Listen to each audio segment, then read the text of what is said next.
Natürlich können Sie es heute noch besichtigen. Heute Nachmittag. Ja, um 16 Uhr ist okay. Ja, Sie wissen, wo es ist. Ja, bis dann. Siehst du? Das war schon der erste potenzielle Käufer. Er klang richtig interessiert. Dann müssen wir uns eben mal nach einer professionellen Hilfe umsehen. Du meinst so eine richtige Haushaltshilfe? Ja, wieso nicht? Können wir es uns nicht leisten? Oh, Papa. Das ist die beste Idee seit langem. Was glauben Sie, was das kostet, die Wasserleitungen zu erneuern? Sie meinen, das senkt den Wert? Richtig. Wovon sprichst du? Meine Tage. Sie sind ewig überfällig. Wie bitte? Ich fürchte, ich bin schwanger.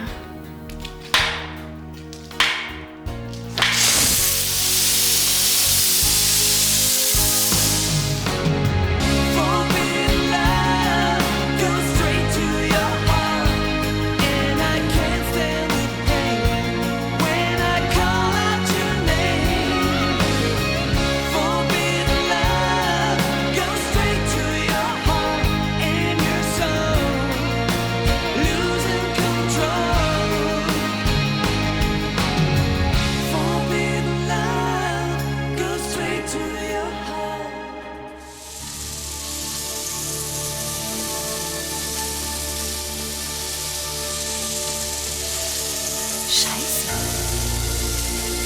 Das darf doch nicht wahr sein, der Ring.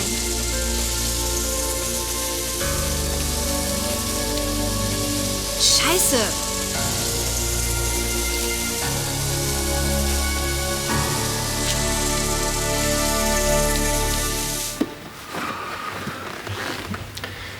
Sophie, bitte. Jetzt mal ganz langsam. Ja, du hast gut reden. Aber wir haben jedes Mal Kondome benutzt. Ja, aber Nichts aber. Da gab's nie ein Problem. Die Dinger sind wieder abgerutscht und da ist eins kaputt gegangen. trotzdem, vielleicht haben wir auch nur nicht bemerkt, dass eins ein Loch hatte oder so. Sowas ist so gut wie ausgeschlossen. Die Gummis werden laufend kontrolliert. Ich meine, im Gina und Ramon, wenn die Dinger nicht absolut sicher wären, dann könnten die nie miteinander schlafen. Schon, aber meine Regel war noch nie so überfällig. Das kann 1000 Gründe haben, warum mit deinem Zyklus was durcheinander ist. Stress, deine Erkältung, Ernährung. Schwangerschaft. Gut. Und um das rauszukriegen, machst du am besten erstmal einen Test. Jawohl, Herr Doktor. Und danach sehen wir weiter. Hm? Jawohl, Herr Doktor.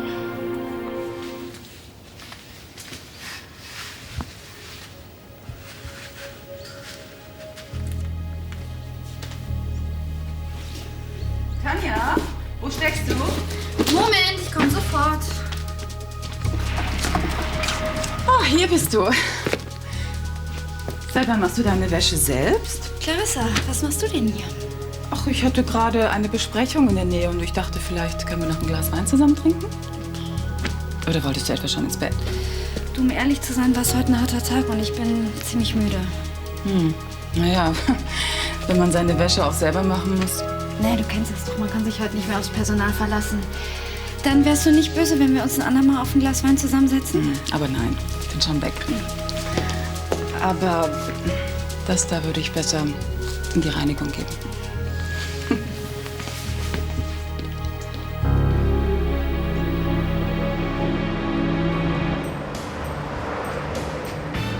Sag mal, wenn Friedenau verkauft ist, wo wird Christoph dann wohnen? Da will ich gar nicht dran denken. Er könnte ja hier einziehen. Ich glaube kaum, dass ihm das gefallen würde. Na, hör mal, doch eine schöne Wohnung. Es geht nicht um die Wohnung, es geht um die Mitbewohner. Mag Christoph uns etwa nicht? Aber sicher. Aber Christoph ist ein Mensch, der sein eigenes Reich braucht. Der setzt sich nicht ins gemachte Nest. Dann wirst wohl irgendwann eher du zu ihm ziehen, hm? Da werde ich mir noch Zeit lassen damit. Zumindest solange Kathi noch zur Schule gehen muss.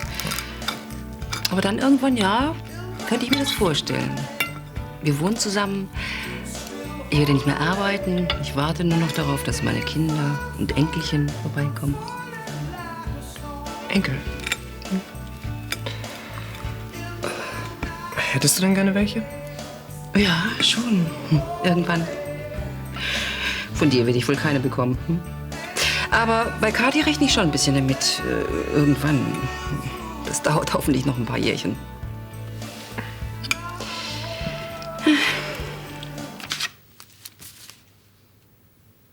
Das gibt es doch nicht.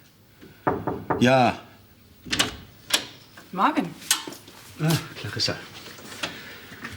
Guten Morgen, ja. Was führt dich zu mir? Meine Sekretärin sagt, du willst mich sprechen? Das ist richtig. Ein Telefonanruf hätte allerdings genügt. Bei meinen hochbezahlten Führungskräften ziehe ich den persönlichen Kontakt im Telefon vor. Also, was gibt's? Hier. Die statischen Berechnungen für den neuen Bürokomplex. Wenn wir das so ausführen, bricht alles zusammen, wenn man nur einen Fuß reinsetzt. Dann machst du doch einfach anders. Und wofür bezahlt man einen Statiker, wenn er nur Push-Up liefert? Den habe ich wohl noch bestellt. Tut mir leid, aber von solchen Dingen habe ich einfach keine Ahnung. Das musst du auch gar nicht. Allerdings sollte man wirklich Leute einstellen, die kompetent sind. Und das habe ich. Deshalb habe ich dich engagiert. Wenn wir den Auftrag pünktlich erledigen wollen, muss ich den ganzen Kram mit nach Hause nehmen. Und meine paar Stunden Schlaf, die kann ich vergessen. Das sollte nicht zu viel verlangt sein. Bei dem Gehalt, das ich dir zahle. Bei dem Gehalt, was du mir zahlst, liebe Clarissa, stehe ich dir nicht Tag und Nacht zur Verfügung. Schade eigentlich.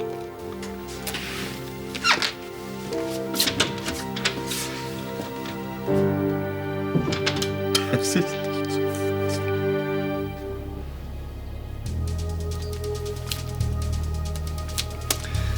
Ich werde gleich noch einmal diesen Tobias Stern treffen. Er scheint ernsthafte Kaufabsichten zu haben. Aha. Ja, er will sich heute noch den Keller und das Dachgeschoss ansehen.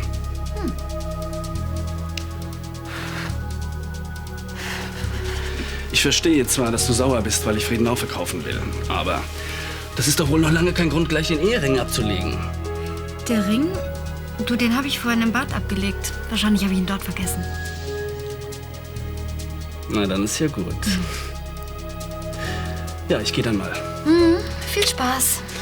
Den werde ich haben, besonders wenn Stern den Kaufvertrag unterzeichnet.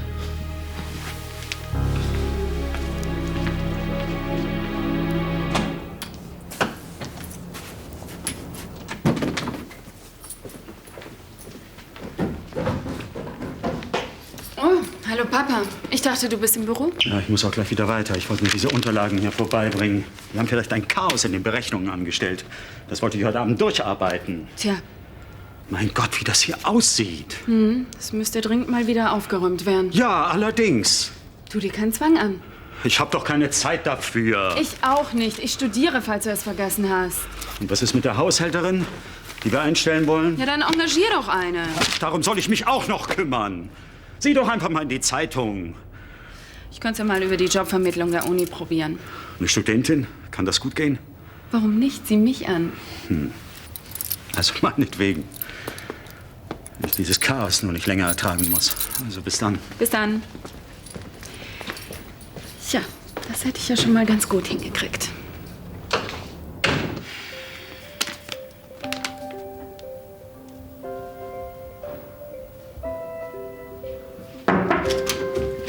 Morgen. Und wie sieht's aus? Muss ich rosa oder blaue Wäsche besorgen? Sehr witzig. Hast du den Test jetzt gemacht oder nicht? Nein, ich habe auf dich gewartet. Ich glaube, ich kann aber nicht so viel anfangen. Ach, Gero, mir ist jetzt nicht nach deinen Witzen. Aber ich wollte, dass du eben hier bist, wenn das Ergebnis positiv ist. Ist schon klar. Was ist denn? Ach, ich muss gerade an Barbara denken. Sie steckt den Gedanken, Oma zu werden, scheinbar locker weg. Was? Hast du mit ihr schon über uns geredet? Nein, nur ein bisschen vorgefühlt. Sie hat das Thema von sich aus angeschnitten. Na, das fehlt ja nur noch, dass ihr zusammen schon einen Namen ausgesucht habt. Gero Roberto von Sterneck, wenn es ein Junge wird. Ach, und Roberta, falls es ein Mädchen wird, oder wie? Mein Vater wäre begeistert. Dann kann er ja aus Portugal kommen und die Windeln wechseln, oder? So weit wird's nicht kommen. So, und jetzt Augen zu und durch. Jetzt? Oder willst du 9 Monate warten? Na los. Aber du wartest hier, ja? Geht klar. Ich komme gleich wieder.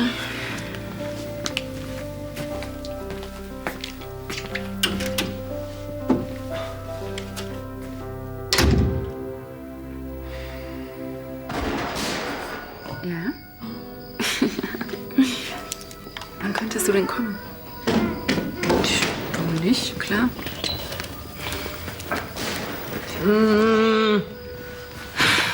Na? Immer noch sauer wegen der Sache mit dem Tränengas? Nein, reiner Überlebenswille. Hey, ist schon okay. Längst vergessen. Danke. Trägst das Zeug eigentlich immer noch ständig mit dir rum? Klar, solange der Kerl noch hinter mir her ist. Ich dachte, da ist in letzter Zeit Funkstille. Ja, schon, aber ich fühle mich trotzdem ständig beobachtet. Ja, das kenne ich. Naja, kein Wunder, so wie ich aussehe. Hä? Die Mädels, die glotzen mir ständig hinterher. Hey, das ist wirklich nicht komisch. Entschuldige, das ist wirklich nicht komisch für dich. Na, Waffenstillstand? Nein, Frieden. Na, wird auch Zeit. Übrigens, wir bekommen nachher Besuch. Wer kommt denn? Eine Studentin, die als Haushaltshilfe bei uns anfangen will. Ah, wie sieht sie aus? Das ist ja doch völlig egal. Ja, so sehe ich das auch. Aber so ein bisschen was fürs Auge wäre doch auch nicht schlecht, oder? Meine haben in letzter Zeit ziemlich viel mitmachen müssen. Männer. Ja, wartet erst mal ab. Am Telefon klang sie zumindest ziemlich nett. Die sehen hinterher am schlimmsten aus. Hey.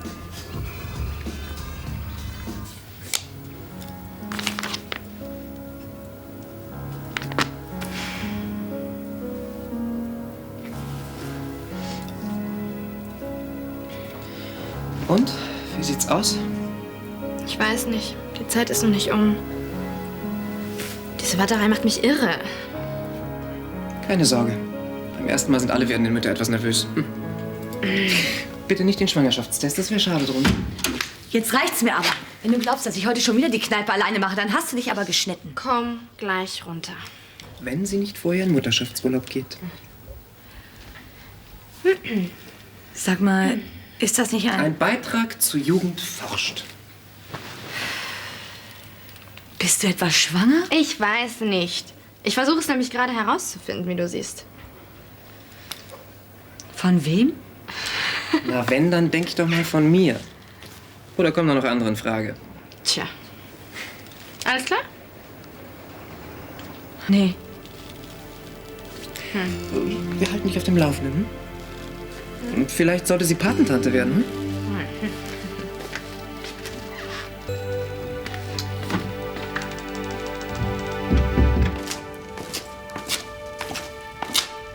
Also, was ich bisher gesehen habe, macht alles einen sehr guten Eindruck.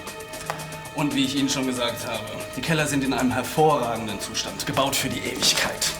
Kein bisschen Feuchtigkeit, hier können Sie theoretisch Papier lagern. Am besten diese Haushaltsrollen, die sind wenigstens saugfähig. Was ist denn hier passiert?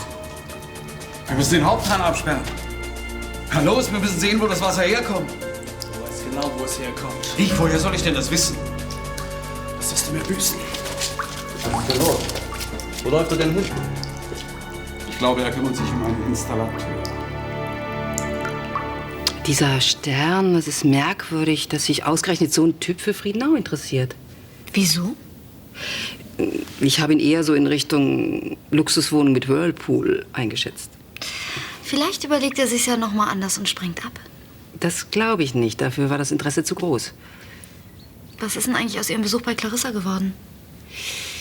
Oh, das war ganz aufschlussreich. Obwohl es mich leider nicht weitergebracht hat. Sie hat indirekt zugegeben, dass sie mit dem Alten von Anstetten was hatte. Das hat sie tatsächlich? Oh ja, sie hat aber auch gesagt, dass mich das nicht weiterbringen würde. Ich glaube, sie hat gar nicht so unrecht. Was wir rausbekommen müssten, ist, wie Clarissa den Alten Anstetten dazu gekriegt hat, ihr was zu vermachen. Das werden wir leider nicht mehr erfahren. Dieses Geheimnis hat er mit ins Grab genommen. Ach, zu dumm, dass es keinen gibt, der damals dabei war. Ich war zwar damals nicht sehr oft hier, aber ich glaube, da gab es einen Vertrauten bei dem Alten von Anstetten. Der hieß George, war der Butler von ihm. Er wusste über alles Bescheid. Ja, es war ein sehr feiner, älterer Herr. Wahrscheinlich hat er auch schon ins Gras gebissen. Es wäre zumindest ein Versuch wert, ihn ausfindig zu machen. Ja, George. Wir fragen George. Also wenn es einer weiß, dann der. Na, dann hoffen wir nur, dass der gute George den lieben August nicht schon da oben bedient. Mhm. Ja, also, das waren jetzt alle Räume. Aber ich habe doch gesagt, die CD. Die Flo. Das ist scheiße, wirklich. Aber hoppla. Hallo. Ich bin Ramon und alles, was dir Susanne über mich erzählt hat, ist nicht wahr. Ich bin nett, hilfsbereit, räume meine Sachen selber weg und bin äußerst charmant. Nur manchmal redet er ein bisschen viel. Gabriela anders. Aber sag ruhig Ela zu mir, das tun alle. Und das ist Anna. Hi. Hallo. Ela ist die Studentin, von der ich euch erzählt habe. Und? Hat sie den Job? Von mir aus, ja. Ich wäre schon interessiert. Hast du denn überhaupt Zeit? Also ich meine, du studierst ja. Ach, das kriege ich schon hin. Toll. Susanne schafft das nämlich nicht. Hey. Und was studierst du so? Ich studiere Mathe und Physik. Gut, dann kannst du mir gegebenenfalls Nachhilfe geben. Ich glaube, dafür will man mich nicht engagieren. Tja, dann sehen wir uns ja wohl öfter hier. Vielleicht. Warum gibst du eigentlich keine Nachhilfe? Da gibt's auch mehr Kohle als hier. Aber kein Familienanschluss. Und 20 Mark die Stunde ist auch nicht zu verachten. 13, 17, 14. 15 und eine warme Mahlzeit. Einverstanden. Und alles andere besprechen wir nachher.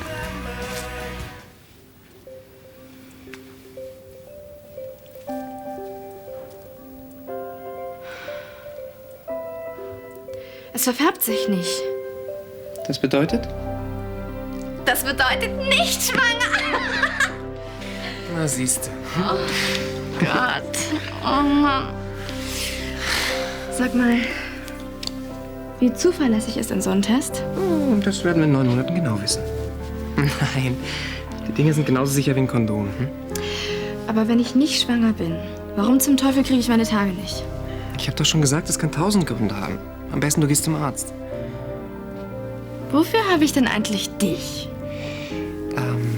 Für Gynäkologie konnte ich mich noch nie so besonders erwärmen. Nein, warum nicht? Weil die Patienten da ausschließlich Frauen sind. Hm.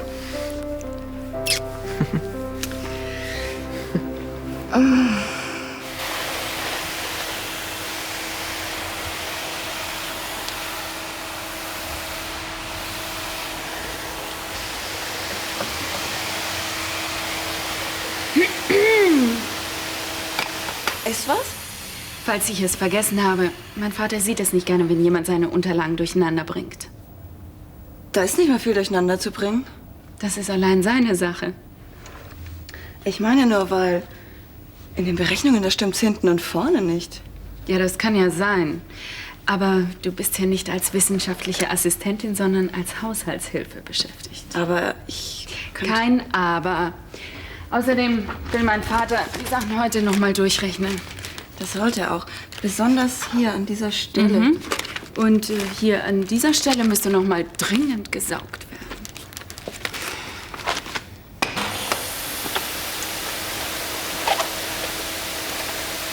Tut mir leid, aber dass der Keller unter Wasser steht, das habe ich nicht wissen können. Natürlich. Wasserrohrbrüche passieren immer dann, wenn man es gar nicht gebrauchen kann. Ich versichere Ihnen, bis gestern war ja noch alles trocken. Das kann gut sein, nur Sie müssen auch mich verstehen, dass ich mich angesichts eines solchen Schadens nicht sofort entscheiden kann. Wenn die Kellerräume leer gepumpt sind, werden Sie feststellen, dass das Gebäude in seiner Substanz wirklich hervorragend erhalten ist. Dazu müssen aber erst einmal die Wände trocknen. Falls sie überhaupt trocknen. Ich verspreche Ihnen, bei Ihrem nächsten Besuch wird der Keller wieder ausgezeichnet in Schuss sein. Dann erwarte ich Ihren Anruf. Danke. Ich werde mich so bald wie möglich melden. Herr von Anstetten? Auf Wiedersehen. Wir sehen uns. Gute Fahrt. Dankeschön. Das hast du dir ja fein ausgedacht. Was? Du hast doch den Keller unter Wasser gesetzt.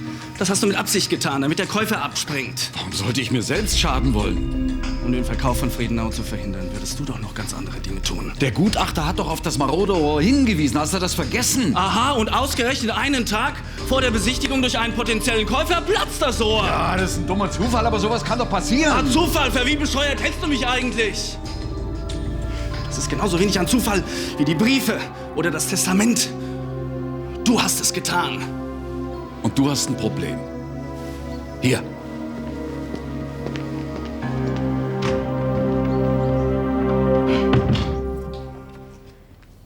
Ela, ich muss hoch und an meiner Seminararbeit weiterschreiben. Kommst du hier unten alleine klar? Logo. Und wenn du Fragen hast? Melde ich mich bei dir. Okay.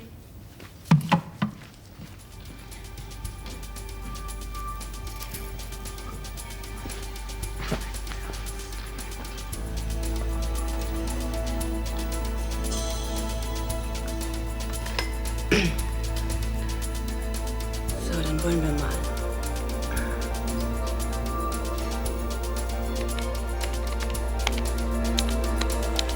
So. Und jetzt einmal ein kleines Prösterchen auf das positive Ergebnis. Du meinst das Negative? Egal. Hauptsache, ich bin nicht schwanger. Ist was? Nee, nichts. Jetzt sag bloß nicht, du hast dich insgeheim schon auf dieses nicht vorhandene Kind gefreut. Nein. Aber trotzdem. Pop! Was trotzdem? Gero Junior wird bestimmt ein prima Tennisspieler geworden. Ich weiß es nicht. Sag mal, willst du eigentlich Kinder? Ja, später mal. Vielleicht. Prost. Ich hätte es gar nicht mal so schlecht gefunden, jetzt schon Vater zu werden. Du hast sie aber nicht mehr alle. Aber nicht mit mir. Und warum nicht? Ich habe noch keinen Bock auf ein Häuschen in Grün samt Familie. Naja, du kannst es dir immer noch überlegen, aber für mich war das vielleicht die Chance meines Lebens. Ach Quatsch. Warum solltest du denn keine Kinder mehr haben können? Weil das in der Partnerschaft mit einem Mann etwas schwierig sein dürfte. Dann musst du dich eben entscheiden. Hab ich ja. Ich habe damals bei meinem Coming-out jeden Gedanken an Kinder und Familie total abgehakt. Aber jetzt war es doch eine schöne Vorstellung. Also die Vorstellung mag ja ganz schön sein, aber die Praxis sieht ja wohl etwas anders aus. Gero, was sollten wir mit einem Kind? War ja nur so ein Gedanke. So ein bisschen schwanger muss fürs Erste eben reichen. Ja, und dabei soll es auch bitte bleiben. Herr Stern. Na, was macht mein Schloss? Ist ein bisschen feucht. Der Keller stand unter Wasser. Vermutlich ein Rohrbruch. Aha. Und was bedeutet das? Dass wir den Preis unter Umständen erheblich drücken können. Dagegen ist nichts einzuwenden, wenn ich die eine oder andere Million einsparen kann. Aber wollen Sie wirklich ein Anwesen kaufen, bei dem jetzt schon der Ärger mit defekten Leitungen losgeht? Ja, ich will das Schloss. Das bisschen Wasser im Keller stört mich überhaupt nicht. Und die immensen Instandhaltungskosten. Sind Sie sich eigentlich im Klaren darüber, was das jeden Monat kostet? Wer sagt denn, dass ich es instand halten will? Sie müssen wissen, was Sie tun. Worauf Sie sich verlassen können. Das macht nach Adam Riese. Stimmt.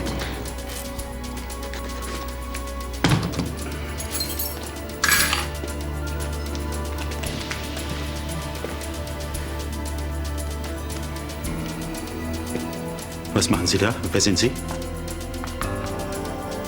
Wie kommen Sie dazu, in meinen Papieren zu wühlen?